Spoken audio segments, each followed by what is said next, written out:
महाराष्ट्रामध्ये व्यवसाय करणाऱ्या प्रत्येक रिक्षा आणि टॅक्सी चालकाला मराठी भाषेचं ज्ञान असणं आता अनिवार्य होणार आहे।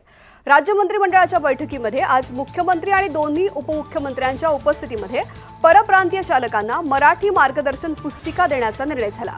15 ऑगस्ट पर्यंत कोणताही दंड आकारणार नसून मुजोरी अजिबात सहन करणार नाही असा इशारा प्रताप सरनाईक यांनी दिला आहे।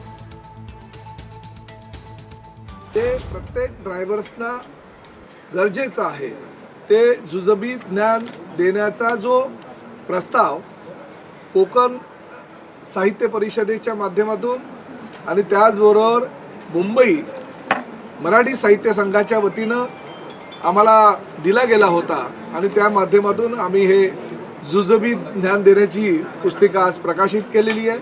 ही पुस्तिका राज्यातील सर्व आरटीओना देण्यात येईल। 1 मे पासून पाठिंबा आहे, राज्य शासनाच्या प्रत्येक गोष्टीची तयारी आहे, परंतु शेवटी माझं हेच म्हणणं आहे की महाराष्ट्रामध्ये तुम्हाला जर व्यवसाय करायचा असेल, महाराष्ट्रामध्ये जर राहून तुम्हाला पैसे कमवण्याचे असेल किंवा आपल्या कुटुंबियाचा उदरनिर्वाह जर करायचा असेल तर मराठी अनिवार्य आहे।